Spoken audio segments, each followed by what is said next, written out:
औज़ुबिल्लाहिमिनश्शैतानिर्रजीम बिस्मिल्लाहिर्रहमानिर्रहीम अस्सलाम वालेकुम। वेलकम करते हैं आपका आज की इस वीडियो में।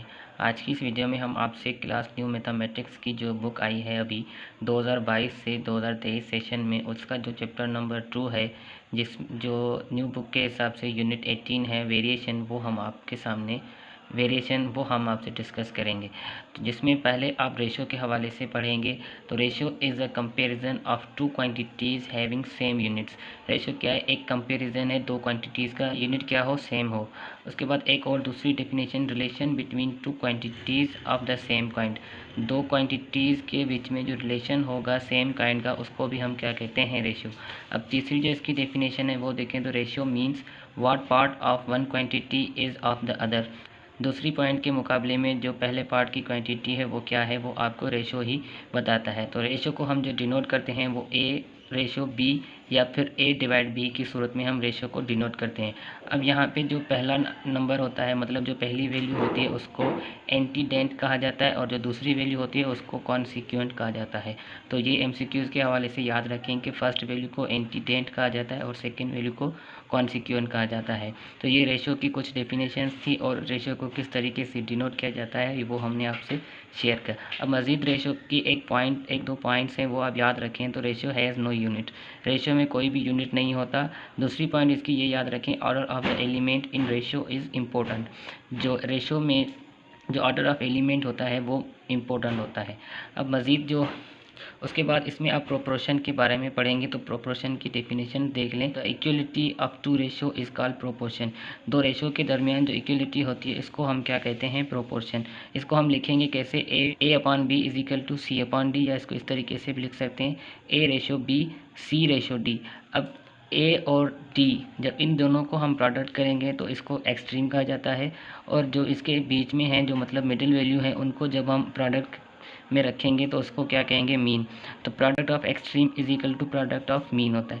रेशो में product of extreme is equal to product of means होता है। क्वेश्चन नंबर क्या है कि फाइंड द रेशो। अब रेशो हमें फाइंड करना है सिंपली। रेशो में हमने आपसे पहले ही डिस्कस किया कि उनकी जो यूनिट्स होंगे वो सेम होंगे। तो यहाँ पे किलोग्राम में दोनों वैल्यूज़ गिवन है, इसमें हमें कुछ भी चेंजिंग नहीं करनी, सिंपली जो वैल्यूज़ हैं उनका हम रेशो निकालेंगे। तो 70 रेशो 28। अब 70 अपान 28, यहाँ इसको सिर्फ हम सिंप्लीफाई करेंगे तो जहाँ तक सिंप्लीफिकेशन ख़त्म होगी वही हमारा क्या होगा? इसका रेशो होगा। तो पहले हम इसको डिवाइड बाय 2 से सिंप्लीफाई कर रहे हैं। तो 70 पे 2 की टेबल 35 टाइम लगेगी, और 28 पे 2 की टेबल 14 टाइम लगेगी।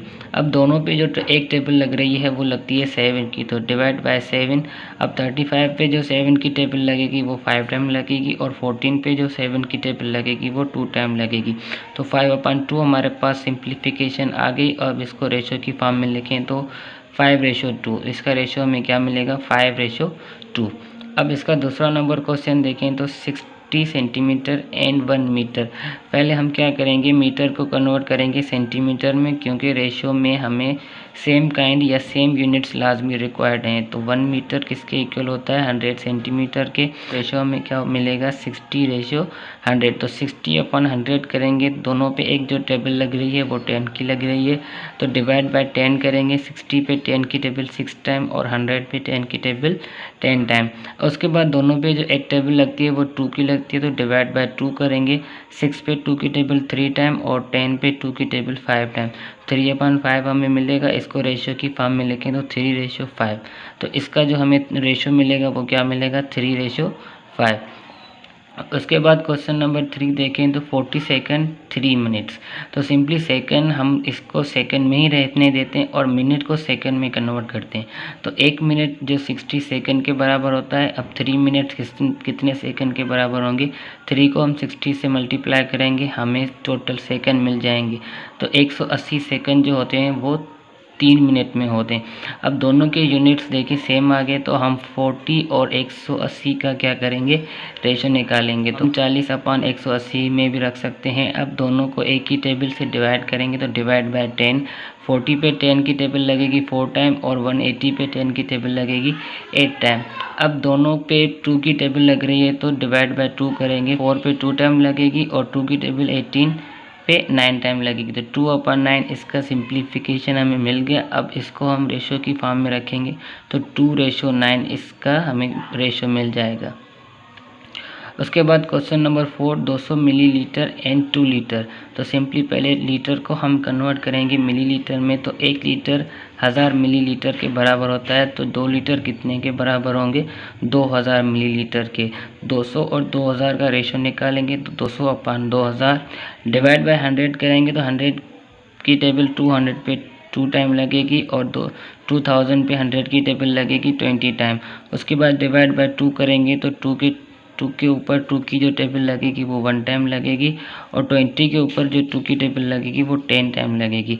तो 1/10 इसका सिंप्लीफिकेशन हमें मिला। अब इसको रेशो की फॉर्म में रखें तो क्या होगा? 1:10। अब इस क्वेश्चन नंबर 1 का 5 नंबर पार्ट करते हैं। तो 135 डिग्री एंड 360 डिग्री इसका रेशो हमें निकालना है। सिंपली 135/360 अब डिवाइड करेंगे दोनों को एक ही टेबल से, वो टेबल है हमारे पास 5। तो डिवाइड बाय 5 करेंगे तो 5 की टेबल 135 पे 27 टाइम लगेगी और 360 पे 5 की टेबल 72 टाइम लगेगी। अब दोनों पे जो एक टेबल लग रही है वो 3 की लग रही है तो डिवाइड बाय 3 करेंगे। अब 3 की टेबल 27 पे 9 टाइम लगेगी और 3 की टेबल 72 पे 24 टाइम लगेगी। उसके बाद दोनों पे देखें फिर से 3 की टेबल लग रही है तो डिवाइड बाय 3 करेंगे। 3 की टेबल 9 पे जो है ना 3 टाइम लगेगी और 3 की टेबल 24 पे 8 टाइम लगेगी। 3/8 इसका कंप्लीट सिंप्लीफिकेशन हमें मिल गया। अब इसको रेशो की फॉर्म में रखें तो 3:8 इसका जो हमें रेशो मिलेगा वो क्या मिलेगा? 3:8। उसके बाद क्वेश्चन 1 का 6 पार्ट देखें तो 3.5 kg 5 kg 200 ग्राम। तो सिंपली पहले हम क्या करेंगे? केजी को कन्वर्ट करेंगे ग्राम में, क्योंकि छोटा यूनिट क्या है? ग्राम है। अब 1 किलोग्राम किसके बराबर होता है? 1000 ग्राम के। सिंपली 3.5 kg को कन्वर्ट करेंगे 1000 ग्राम में तो हमें क्या मिलेगा? 3500 ग्राम। उसके बाद 5 kg को हम कन्वर्ट करेंगे जब ग्राम में तो हमें 5000 ग्राम मिलेंगे। अब सिंपली यहाँ पे देखें 5 kg और 200 ग्राम में, तो 5 kg को 200 ग्राम से प्लस करेंगे तो हमें टोटल जो ग्राम मिलेंगे वो 5200 ग्राम्स मिलेंगे। अब रेशो हम किसका निकालेंगे? 3500 ग्राम और 5200 ग्राम्स का हम रेशो निकालेंगे। तो 3500 और 52 ग्राम का रेशो जैसे निकालें, दोनों पे जो एक टेबल लग रही है वो 100 की टेबल लग रही है। सिंपली इसको डिवाइड बाय 100 करेंगे तो 3500 पे जो 100 की टेबल लगेगी वो 35 टाइम लगेगी और 52 पे जो 100 की टेबल लगेगी वो लगेगी 5200 पे जो 100 की टेबल लगेगी वो 52 टाइम लगेगी। उसके बाद इन दोनों को मज़ीद कोई भी एक टेबल नहीं लगती तो इसका जो सिंप्लीफिकेशन है वो हमें 35/52 मिलेगा। इसको रेशो की फॉर्म में रखेंगे तो 35:52। तो इसका जो हमारे पास रेशो आएगा वो क्या आएगा? 35:52। तो 2 हम करते हैं। तो क्वेश्चन नंबर 2 हमारे पास सिंपल है कि in a factory there are 120 workers in which 45 are women and remaining are men. तो सिंपली हमारे पास मेन कितने हैं, वुमेन कितने हैं? 45 हैं और वर्कर्स टोटल कितने? 120। तो मेन हमें कितने मिलेंगे? तो 120 से -45 करें 75 हमें क्या है? मेन मिले। तो मेन हमारे पास 75 है, वुमेन हमारे पास 45 हैं और वर्कर्स कितने हैं? 120। तो मेन टू वुमेन का रेशो हमें निकालना है। तो मेन हमारे पास 75 और वुमेन हमारे पास 45। तो 75:45 जब निकालेंगे तो दोनों पे देखें जो एक टेबल लग रही है वो 15 की लग रही है। तो डिवाइड बाय 15 करेंगे। 75 पे जो 15 की टेबल लगेगी वो 5 टाइम लगेगी और 45 पे जो 15 की टेबल लगेगी वो 3 टाइम लगेगी। इसके बाद इन दोनों को कोई भी एक टेबल नहीं लगती तो रेशो हमारा क्या होगा? 5:3। उसके बाद दूसरा नंबर क्वेश्चन क्या है कि वुमेन टू मेन। अब वुमेन टू मेन का हमें जब रेशो निकालना है तो सिंपली यही सेम आएगा, बट पहले वुमेन का रेशो आएगा बाद में किसका आएगा? मेन का। तो वुमेन का रेशो क्या है? 3 है और मेन का रेशो 5 है तो 3:5। अब उसके बाद क्वेश्चन नंबर 3 देखें तो वुमेन टू टोटल वर्कर्स। अब वुमेन का रेशो हमें टोटल वर्कर से निकालना है। तो वुमेन हमारे पास 45 हैं और टोटल वर्कर हमारे पास कितने हैं? 120 है। तो इसको हम इस तरीके से भी लिख सकते हैं 45/120। दोनों पे जो एक टेबल लगती है वो 15 की है तो डिवाइड बाय 15 करें। 45 पे 3 टाइम और 120 पे जो 15 की टेबल लगेगी वो 8 टाइम। तो रेशो हमें क्या मिलेगा? 3:8। उसके बाद 4 नंबर देखें मेन टू टोटल वर्कर्स। अब मेन हमारे पास कितने 75 और टोटल वर्कर्स कितने 120। तो दोनों पे जो एक टेबल लगती है वो 15 की लगती है। 75 पे जो 15 की टेबल लगेगी वो 5 टाइम लगेगी और 120 पे जो 15 की टेबल लगेगी वो 8 टाइम लगेगी। तो ये आपका जो क्वेश्चन है वो क्वेश्चन नंबर 2 के जितने पार्ट्स हैं वो कंप्लीट हुए। इसका क्वेश्चन नंबर 3 देखें तो क्वेश्चन नंबर 3 हमारे पास क्या, इफ़ 5 ब्रैकेट में 4x minus 2y is equal to 3x minus 4y find x ratio y। अब आपको सिंपली x रेशियो y मालूम करना है। तो इसको पहले आप सॉल्व करें, उसके बाद जो भी वैल्यू आएगी वो x रेशियो y की फॉर्म में हमको रखना है। ब्रैकेट के साथ मल्टीप्लाई होगा तो 5 को 4 से मल्टीप्लाई करेंगे 20, x हमने सेम रखा। अब 5 को 2 से मल्टीप्लाई करेंगे 10, y हमने सेम रखा। उसके बाद 3x माइनस 4y सेम रखा। अब x की वैल्यू जो है ना वो एक साइड रखें और y की वैल्यू एक साइड रखें। तो यहाँ पे ये प्लस का 3x है, इस तरफ जाके प्लस 20 से माइनस हो जाएगा और ये माइनस का 10 है, उस तरफ जाके माइनस 4y से क्या हो जाएगा प्लस हो जाएगा। प्लस के 20x में से माइनस के 3x जाएंगे, बाकी हमारे पास जो बचेगा वो 17x बचेगा और इस साइड जो हमारे पास वैल्यू बचेगी वो प्लस के 10 में से माइनस का 4 जाएगा, 6y बचेगा। तो सिंपली हमने इसको सॉल्व कर दिया। अब यहाँ पे क्या कह रहा है कि जो सॉल्यूशन आई है उसको x रेशो y की फॉर्म में रखें। इसको हम x अपन y की फॉर्म में रखेंगे तो x अपन y, x की वैल्यू क्या है 17 और y की वैल्यू क्या है 6 है। तो इसको रेशो की फॉर्म में रखें तो x रेशो y की वैल्यू हमें क्या मिल गई 17:6। अब इस एक्सरसाइज का हम क्वेश्चन नंबर 4 करते हैं, क्या है कि find the value of a। अब यहाँ पे आपको a की वैल्यू फाइंड करनी है इफ़ द रेशियोज 3a। अब रेशियो आपके पास जो है ना वो 3a + 4 ratio 2a + 5 and 4:3 are equal. तो रेशियो जो गिवन है वो किसके इक्वल है 4:3 के। सिंपली यहाँ पे आपको a की वैल्यू निकालनी है।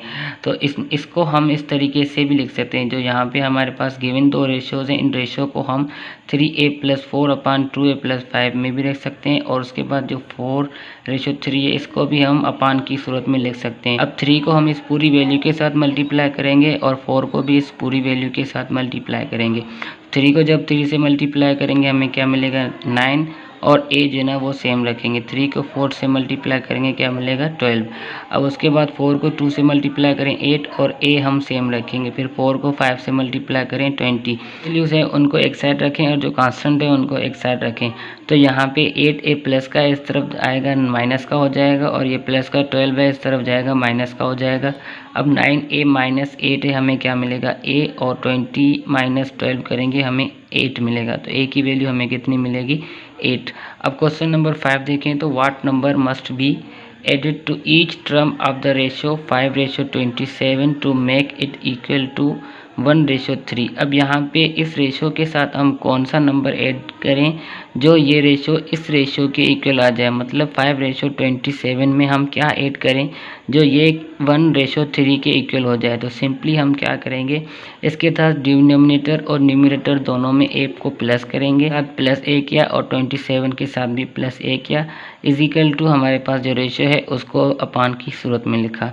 अब यहाँ पे 3 जो है ना वो इस वैल्यू के साथ मल्टीप्लाई होगा, मतलब 3 5 प्लस a से जाके मल्टीप्लाई होगा और 1 जो है ना वो 27 प्लस a से जाके मल्टीप्लाई होगा।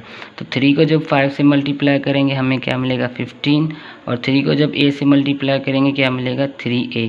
उसके बाद 1 जब इस वैल्यू के साथ मल्टीप्लाई करेंगे तो सिंपली आंसर क्या आएगा यही सेम आएगा। अब a की वैल्यू जो है ना वो एक साइड रखें और कांस्टेंट को एक साइड रखें। तो यहाँ पे ये प्लस का a है इस तरफ जाके माइनस हो जाएगा और ये 15 प्लस का है उस तरफ जाके क्या होगा माइनस हो जाएगा। तो 3a - a करेंगे हमें क्या मिलेगा 2a। 27 में से 15 जाएंगे बाकी क्या मिलेगा 12। अब 2 यहाँ पे मल्टीप्लाई हो रहा है इस तरफ जाके क्या होगा डिवाइड, तो 2 की टेबल में 12 16 टाइम आता है तो a की वैल्यू हमें क्या मिल गई 6। मतलब कि a 6 जो है ना हम इसमें जब ऐड करेंगे तो ये इस रेशियो के इक्वल हो जाएगा।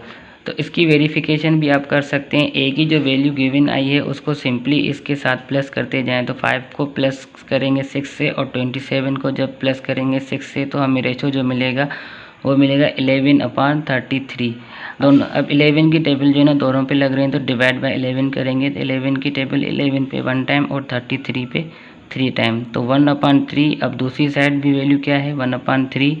तो आप देख सकते हैं कि ये रेशियो आपस में इक्वल आ गए और जो हमने ए की वैल्यू निकाली है वो सही निकाली है। 6 इसी को इस एक्सरसाइज का क्वेश्चन नंबर 6 करते हैं। तो क्वेश्चन नंबर 6 क्या है, if a ratio b is equal to 5:8 find the value of 3a plus 4b ratio 5a plus 7b। तो सिंपली हम क्या करेंगे, a रेशो b को इक्वल करेंगे। तो हमारे पास जो गिवन क्या है, a रेशो b की वैल्यू वो 5:8 है। तो हम इसको अपान की सूरत में भी लिख सकते हैं। तो a upon b is equal to 5/8। तो यहाँ पे a अपान b की वैल्यू हमें मिल गई क्या, 5/8। हमारे पास जो वैल्यू है उसको भी हम अपान की सूरत में लिखें तो 3a प्लस 4b अपान 5a प्लस 7b। इस इक्वेशन में जो है ना b as a numerator and denominator divide करें। तो जब हम इस इक्वेशन में b एज ए न्यूमरेटर और डिनोमिनेटर डिवाइड करेंगे तो हमारे पास जो इक्वेशन बनेगी वो 3a upon b plus 4b upon b, क्योंकि b जब हम इससे डिवाइड करेंगे तो इसका मतलब b a से भी डिवाइड हो रहा है और b से भी डिवाइड हो रहा है। यहाँ पे भी सेम वही बात कि b a से भी डिवाइड होगा और b के साथ भी डिवाइड होगा। तो सिंपली b में कैंसिल हो जाएगा, नीचे भी b से कैंसिल हो जाएगा। जो आपके पास वैल्यू बचेगी वो बचेगी 3a अपान b। तो जो आपके पास वैल्यू बचेगी वो बचेगी 3a अपान b प्लस 4, क्योंकि b से कैंसिल हो जाएगा और नीचे जो वैल्यू बचेगी वो 5a अपान b प्लस 7। b से क्या हो जाएगा, कैंसिल हो जाएगा। अब a अपान b की जगह हम क्या रखेंगे, a अपान b की वैल्यू। तो यहाँ पे सिंपली हमने क्या किया, a अपान b की जगह a अपान b की वैल्यू रखी है। तो 3a की वैल्यू क्या, a अपान b की वैल्यू क्या है 5/8 प्लस 4। 5a अपान b की वैल्यू क्या है 5/8 प्लस 7। अब ये 3 क्या हो रहा है, 5 से मल्टीप्लाई हो रहा है। तो 3 × 5 15/8 सेम, उसके बाद प्लस 4 सेम। अब 5 से मल्टीप्लाई हो रहा है तो 5 को 5 से मल्टीप्लाई करें 25/8 सेम प्लस 7 भी सेम। जब इनकी एलसीएम निकालेंगे तो क्या हमें मिलेगा, 8 4 से जाके मल्टीप्लाई होगा 32, यहाँ पे भी 8 7 से जाके मल्टीप्लाई होगा 56 और ये 8 और 8 आपस में क्या हो जाएंगे, कैंसिल हो जाएंगे। अब सिंपली हमारे पास जो वैल्यू बचेगी वो बचेगी 15 प्लस 32 क्या मिलेगा 47 और 25 प्लस 56 क्या हो जाएगा 81। तो जो हमें वैल्यू फाइंड करनी है वो वैल्यू हमारी क्या है 47/81।